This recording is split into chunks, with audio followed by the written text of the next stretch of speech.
Jamaah. Yeay. Oh jamaah. Yeay. Alhamdulillah. Tepuk tangan lagi, kita masih di Islam itu Indah. Masih semangat belajar pagi hari ini. Masya Allah, tabarakallah. Saya sudah bersama Ustadz Syam dan juga Ustadz Ahmad kan.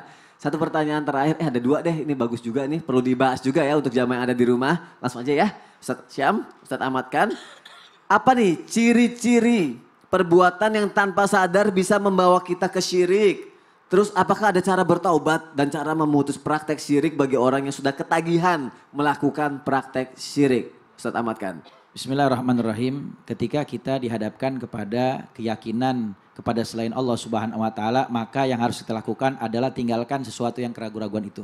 Da' ma yaribuka ila ma la yaribuk. Tinggalkan sesuatu yang keraguan-raguan di hati kita ketika kita mau melakukan suatu hal kepada sesuatu yang meyakinkan kepada kita. Makanya datangnya kepada ulama, tanyanya kepada ulama, jangan kepada orang pinter. Karena biasanya orang pinter nggak paham agama, tapi tanya sama orang yang ngerti agama, paham agama, insya Allah mereka tidak akan salah memberikan jalan yang benar. Lalu kemudian bagaimana caranya untuk bertobat dari dosa syirik? Di sini ada dua pendapat. Yang pertama Imam Ghazali, yang kedua adalah Al-Imam Ibnu Athaillah As-Sakandari. Al-Imam Ghazali mengatakan bahwa taubat itu ada 4 syaratnya taubatan nasuha. Yang pertama adalah anada menyesali perbuatan dosa yang dia lakukan. Yang kedua al-igla anizambi, meninggalkan dosa yang dia perbuat untuk selamanya. Yang ketiga al-azmu an la yauda, berjanji untuk tidak kembali melakukan dosa tersebut untuk selamanya. Yang keempat, kalau berkaitan dengan hak manusia maka meminta halal, meminta maaf atau ridhonya. Yang kedua, menurut pendapat Al-Imam Ibnu Athaillah As-Sakandari, beliau mengatakan di dalam kitab Al-Hikam bahwa cara taubat ada 2. Yang pertama adalah muhasabah, bahwa kita merenungi diri kita, melakukan kesalahan, melakukan perbuatan dosa, menyalahkan diri kita, mencela diri kita atas kesalahan yang kita perbuat, memohon ampun kepada Allah Subhanahu wa taala. Yang kedua, al-ittiba bi Rasulillah, mengikuti apa yang diajarkan oleh baginda Rasul Nabi Muhammad SAW, mengikuti syariat Allah dan Rasulnya Nabi Muhammad. Dari mana kita tahunya? Duduk di majelis ilmu, kumpul dengan orang soleh, belajar kepada para ulama, yang jelas guru-gurunya mereka punya sanad keilmuan, belajar kepada guru-gurunya, bersambung kepada baginda Rasul Nabi Muhammad SAW. Begitu. Terima kasih Ustadz. Ustadz Syam. A'udzubillahi minasyaitonirrajim. Bismillahirrahmanirrahim. Qul huwallahu ahad. Allahus samad. Lam yalid wa lam yulad wa lam yakul lahu kufuwan ahad. Dalam sebuah riwayat disebutkan bahwasanya surah ini turun untuk menghapus daripada keyakinan-keyakinan jahiliyah pada saat itu. Mereka mengelilingi Ka'bah, tapi pada Ka'bah digantung patung-patung. Lalu mereka ditanya, patung apa itu? Kalau saya mau minta hujan sama yang ini. Kalau saya minta ini sama yang ini. Kalau saya minta ini sama yang ini. Tapi kamu menyembah siapa? Saya menyembah Allah. Begitulah terjadi kesyirikan tanpa kita sadari.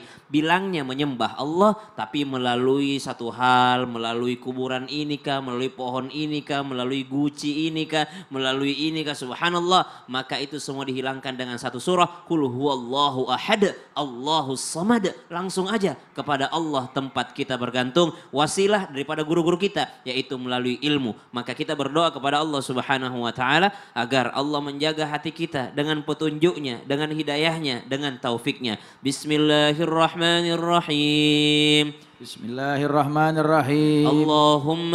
Allahumma inni as'alukal huda wattuqa wal'afaf walghina. Dengan doa ini kita minta kepada Allah Subhanahu wa taala, Allahumma inni as'alukal huda, ya Allah berikanlah kami petunjuk, minta hidayah kepada Allah, karena kita bisa menyembah Allah Subhanahu wa taala hanya karena dengan hidayahnya. Kemudian kita minta agar diberikan ketakwaan oleh Allah Subhanahu wa taala agar dia semakin bertakwa lagi sehingga takut untuk menyekutukan Allah, berbuat kesyirikan kepada Allah Subhanahu wa taala. Kemudian minta wal afaf, untuk menjaga harga diri, karena banyak orang menyekutukan Allah disebabkan karena faktor ekonomi. Dia takut, kalau saya tidak menyembah si bos ini saya tidak dapat pekerjaan, kalau saya tidak menyembah ini saya tidak dapat ini. Subhanallah, minta sama Allah wal afaf wal ghina, dan minta kekayaan hanya kepada Allah Subhanahu wa taala. Amin ya rabbal alamin. Masya Allah.